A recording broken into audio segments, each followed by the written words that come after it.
Maayong adlaw kanyang tanan nga nagpaminaw karon niining tulumanon, kini ang akong suliran. Ilabi na kaninyo Dr. ni Obra ug Attorney Elaine Bathan. Ingon man sa mga artista nga maghatag og kinabuhi nining akong suwat suliran. Tawgalan ko ninyo sa pangan nga Pangkoy. Hingkod ang pangidaron, Minyo og taga Konsolasyon Cebu. Punto medikal kining akong suliran. Kabahin kini sa gipamatay sa kong asawa, human siya magpaopera. Aron niyong hisabtan, ingon ini ang mga pangitabo.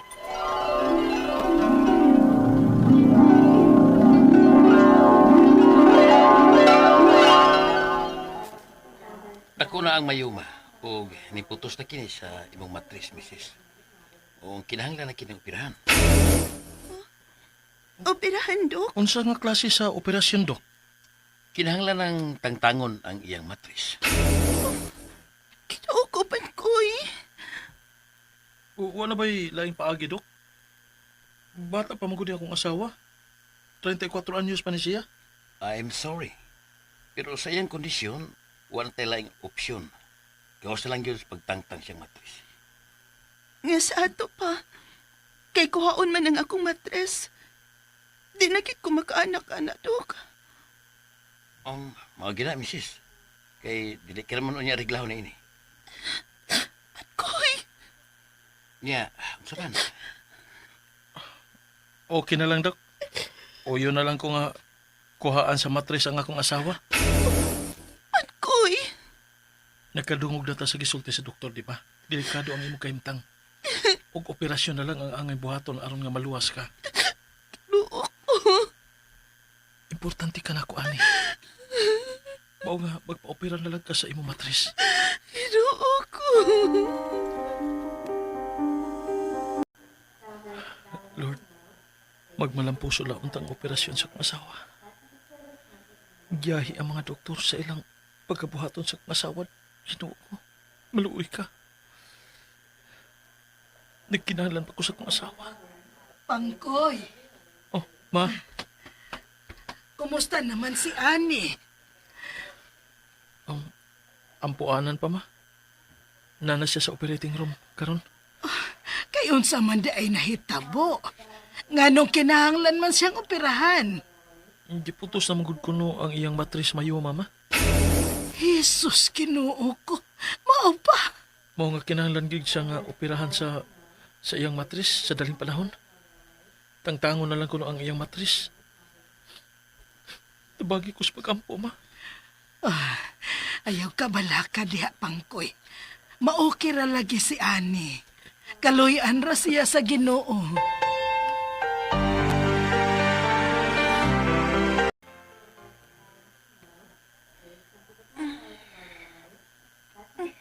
Ani? Salamat sa Ginoo nga. Okay lang imong operasyon. Pero na ko'y matres. Di na ta makaanak. Okay ra na. Ang importante nga, okay ra ka. Nakalabag na kasi imong operasyon. Pero di na ta makaanak man ko'y. Dali na.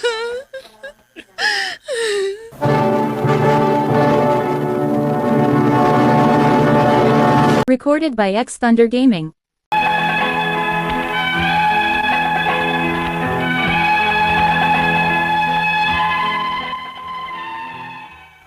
Bata pa kayo nga akong asawa sa diyang gioperahan siya sa iyang matris. Tungod sa mayuma. 34 pa lang siya. Makaanak pa gid unta mi, apan wa na mi laing choice gawa sa pagpatangtang na lang sa iyang matris. O gipasabot sa mi sa doktor sa mga posibleng side effects. Human makalabang ang akong asawa sa iyang operasyon. Ug unya,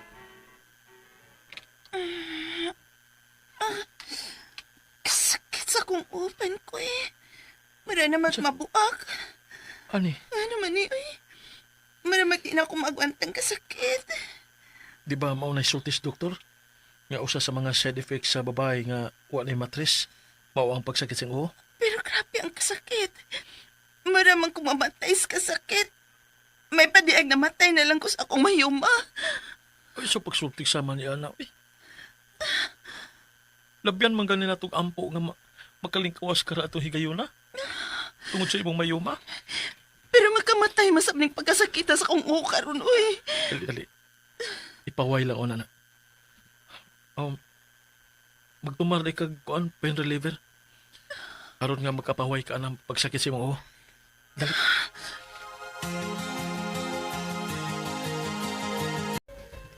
Uy, naunsa man po di ay. May bation pa di ay siya man sa iyang operasyon. Pauman ko nun ay side effects ma sa babae nga wa nay matris. Mao ba? Basin tungod tingali kay di naman siya reglahon ma. Ha? Ma, di ba ko na makadaot kang ani nga kanang dili na reglahon ma? Bata-bata pa mo guna siya. 34 pa guna siya. Layo pa untagay na siya nga magminopos. Na, wa gyud ko'y kalibutan ni anak pangkoy. Ang doktor agi mo inahibaw ni anak. Pero daghan man kog nahibawan. Nga wa man sa mga matres nga nabuhi raman sila. Pero may mga side effects lagi, ma. Aw, mao gyud. Kaysa mo sugotag sa dili. Dili namang gud na normal ang ilang lawas. Kay nakuhaan na gud sila parte sa ilang lawas. Gioperahan na. Ma.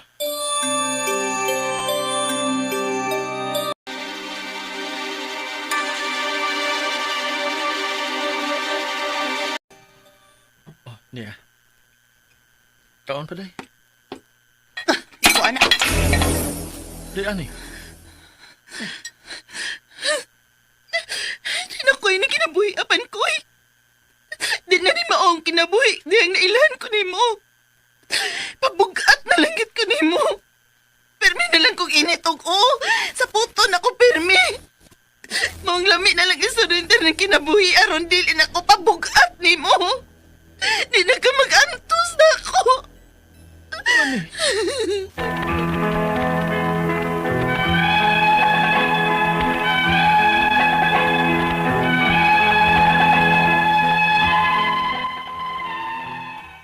Naluoy na ko sa kong asawa.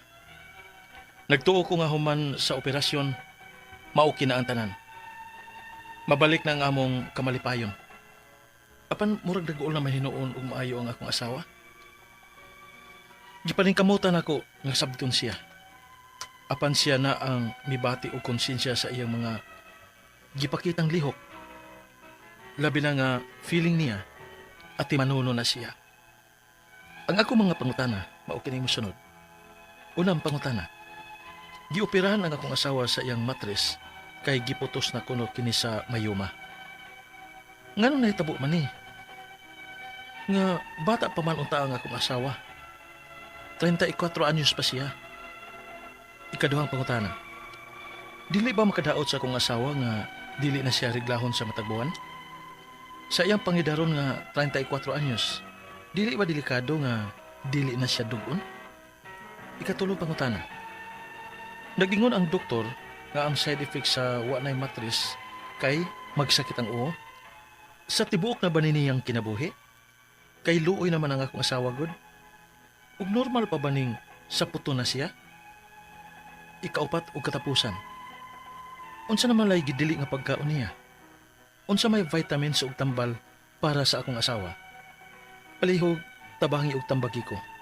Kini ang akong suliran, pangkoy. Mayong adlaw mga suking tig paminaw din sa tong programa, kini ang akong suliran. Once again, ani na sa bako si Dr. Rene Obra. Pakiguban kaninyo karong adlaw. Ako mutambag sa inyong mga medical problem, kay medical doctor man ako. Mga psychological, emotional o behavioral nga mga problema kay usa man ako ka psychiatrist. Mga problema sa mga ginariling drugas kay usa man ako ka drug addiction specialist. Classic pamaagi sa pagpadala sa inyong mga sulat-suliran ri kanamo. Pwede kanyo padala sa among email suliran_612@yahoo.com or sa atong Facebook account, kini ang akong suliran official writers page o diri ba sa mong batan sa 3rd floor C.R. Martinez Building, Osmeña Boulevard, ning Dakbayan sa Subo. Ang atong makutlaw nga pagtulunan karong adlaw mao kini nga pave your path with hope and good intention. Okay?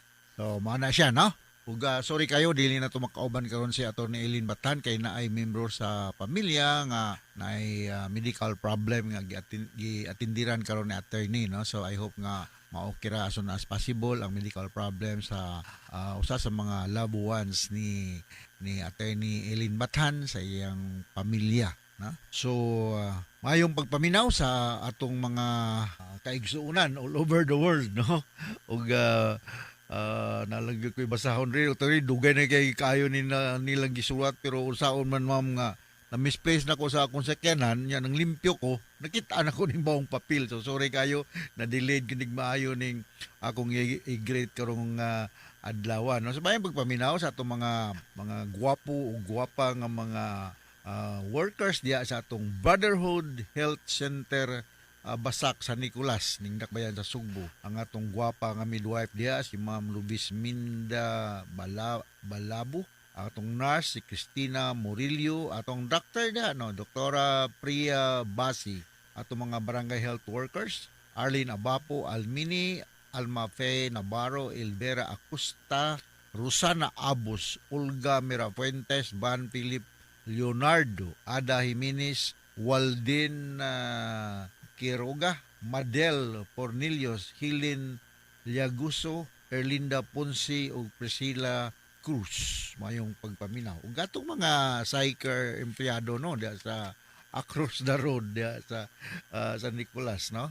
Mayong pagpaminaw sa atong mga nurses diya, si Para, si Derek, atong mga admin staff, si Rachel ug si Myra, atong mga attendant diya no.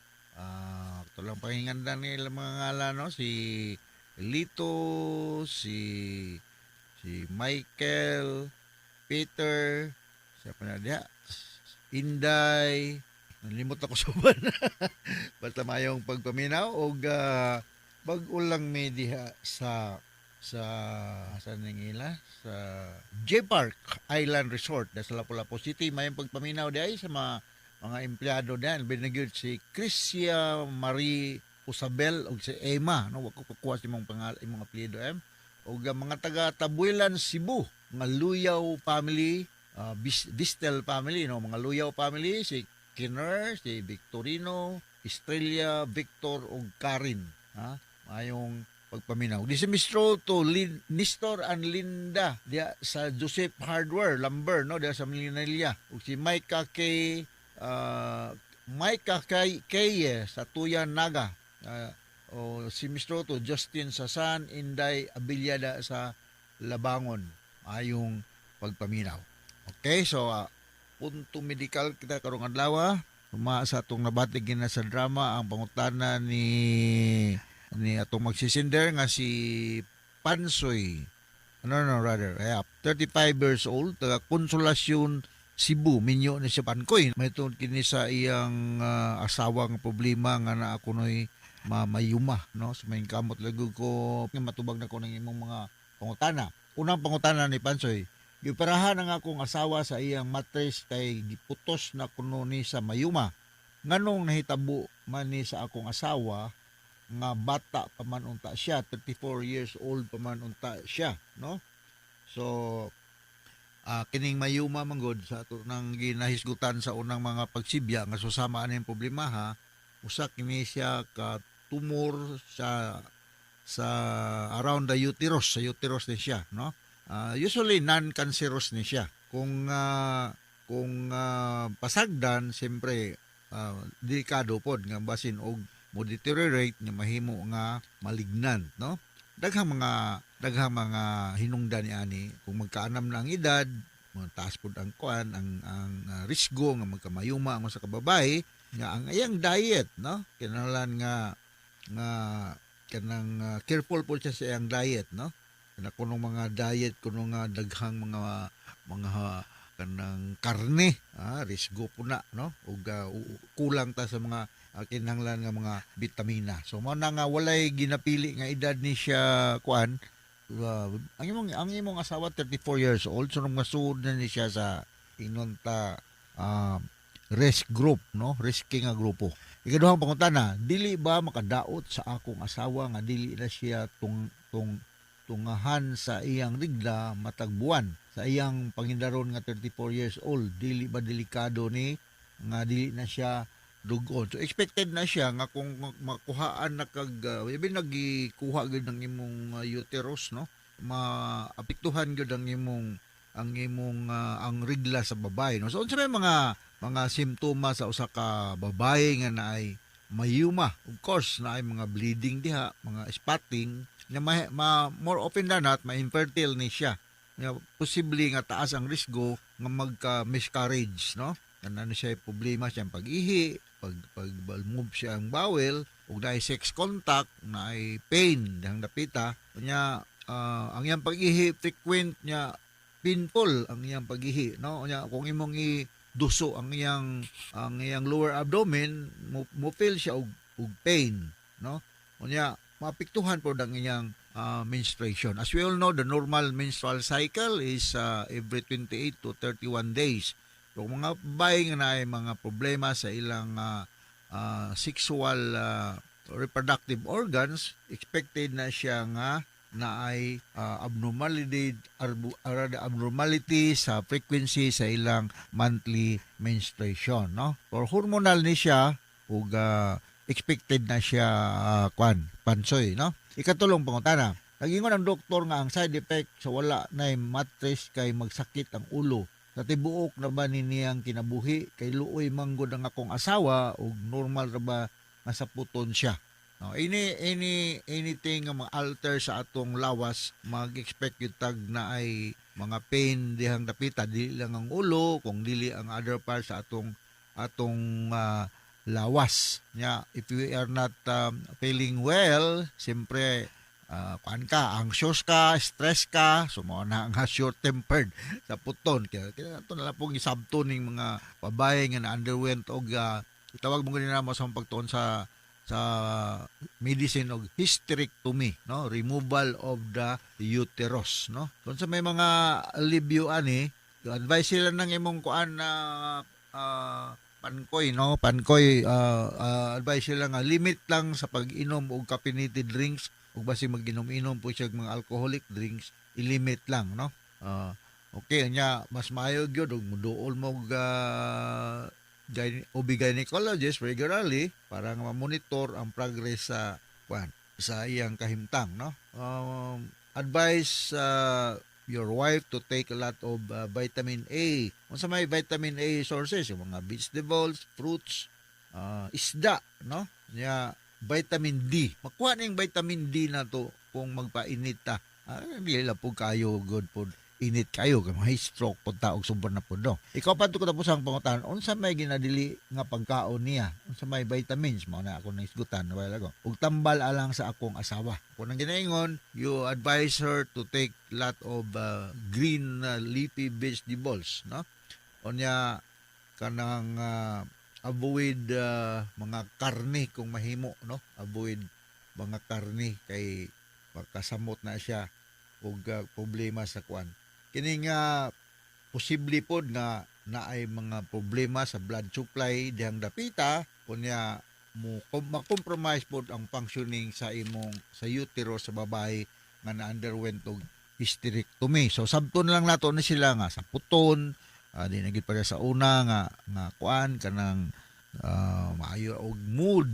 So moody ni sila unya katong giingon nimong concern nga expected nga ma-irregular ang ilang menstrual cycle. Alright, so na kay nagputlo nga pagtulunan karong adlaw pankoy, no, da sa Konsolasyon Cebu ngadto sa libuan, millions nga laminaw sa atong programa kini nga kong suliran. Once again, ako si Dr. Rene Obra, maningkamot ra gyud ko kami ni ato ni Eileen Batan nga makahatag mig kahayag, kadasig, solusyon sa mga problema nga inyong ipadangat diri kanamo. So from all of us here sa Radio Mindanao Network Production Center, Radio Mo Nationwide Tatak Araman, daghang salamat ug maayo.